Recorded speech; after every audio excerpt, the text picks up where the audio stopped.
Bismillahirrahmanirrahim. Assalamualaikum warahmatullahi wabarakatuh. Saya Gus Priyono ingin memaparkan summary materi yang telah diberikan oleh Pak Eko, yaitu manajemen risiko perbankan. Apa sih itu risiko? Risiko adalah potensi kerugian yang mungkin terjadi akibat dari suatu peristiwa tertentu. Dalam konteks perbankan, risiko dapat timbul dari berbagai faktor internal maupun eksternal yang mempengaruhi stabilitas dan keberlangsungan operasional bank. Contoh risiko utama yaitu satu, kecurangan atau fraud adalah tindakan penipuan atau manipulasi yang menyebabkan kerugian bank. Kedua, gagal bayar yaitu ketidakmampuan pihak meminjam atau debitur untuk memenuhi kewajibannya kepada bank. Ketiga, yaitu berita buruk, itu adalah informasi negatif yang dapat menurunkan kepercayaan masyarakat terhadap bank. Langkah-langkah yang untuk diterapkan dalam manajemen risiko yaitu pilar satu adalah pengawasan direksi, di mana itu direksi dan komisaris harus aktif mengawasi serta memastikan kebijakan manajemen risiko berjalan sesuai standar. Pilar kedua yaitu kebijakan prosedur dan limit risiko. Bank wajib memiliki kebijakan tertulis, prosedur pelaksanaan, dan batasan atau limit risiko yang jelas untuk setiap jenis aktivitasnya. Yang pilar ketiga itu adalah proses identifikasi, pengukuran, pemantauan, dan pengendalian risiko. Meliputi proses mengenali potensi risiko, menilai dampaknya, memantau perkembangan, dan mengendalikan agar risiko tersebut tidak menimbulkan kerugian sangat besar. Dan keempat itu sistem pengendali internal, di mana pengendali internal digunakan untuk memastikan seluruh proses manajemen risiko berjalan efektif dan sesuai ketentuan. Jenis-jenis risiko perbankan menurut POJK nomor 13 POJK 3 2015 yaitu satu, risiko kredit. Penyebab risiko kredit itu adalah komposisi aset dan tingkat konsentrasi kredit yang tidak sehat, strategi penyediaan dana yang tidak tepat. Faktor eksternal adalah seperti kondisi ekonomi dan pasar. Kualitas aset yang rendah, misalnya aset produktif bermasalah, kredit macet, atau kredit berkualitas rendah. Yang kedua adalah risiko operasional, terjadi akibat ketidakcukupan atau kegagalan proses internal, kesalahan manusia, atau gangguan sistem. Contohnya kesalahan yang dilakukan sumber daya manusia, kegagalan sistem, atau teknologi informasi. Ketiga yaitu gangguan dari faktor eksternal, misalnya bencana atau gangguan sosial yang mempengaruhi operasional bank.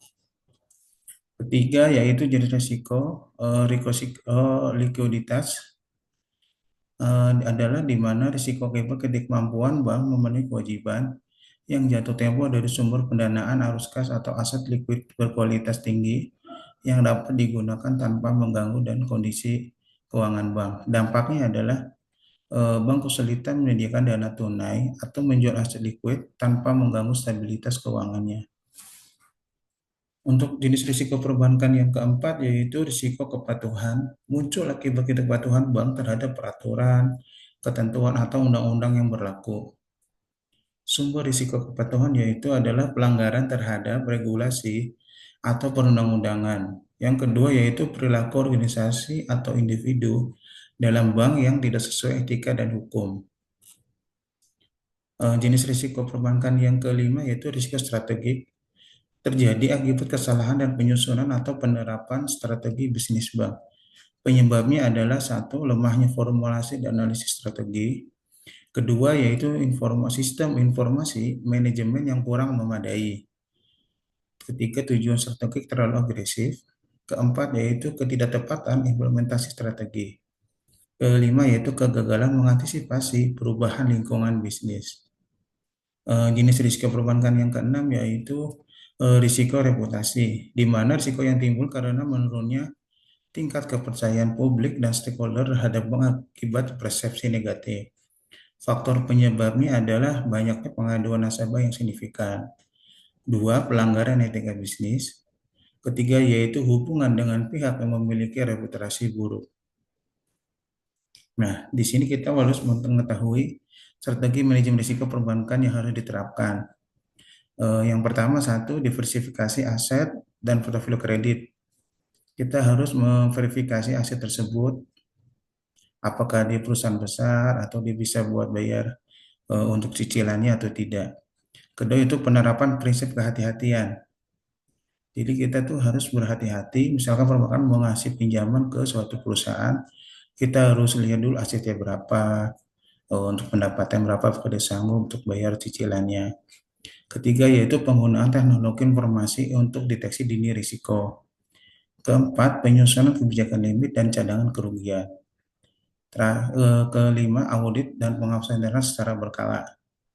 Terakhir, kepatuhan terhadap regulasi dan standar internasional seperti Basel III. Kesimpulannya yaitu manajemen risiko perbankan merupakan sistem penting yang bertujuan untuk mengendalikan dan meminimalkan potensi kerugian akibat berbagai jenis risiko. Penerapan 4 pilar tersebut, manajemen risiko dapat berisiko dan pengawasan yang efektif menjadi kunci dalam menjaga stabilitas, kepercayaan, dan keberlanjutan operasional bank.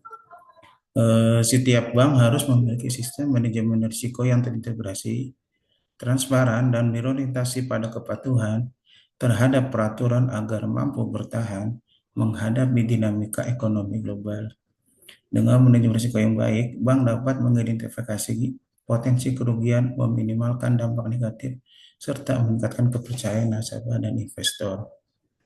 Terima kasih. Sekian teman-teman kesimpulan yang saya dapat ambil dari materi semalam. Terima kasih. Wassalamualaikum warahmatullahi wabarakatuh.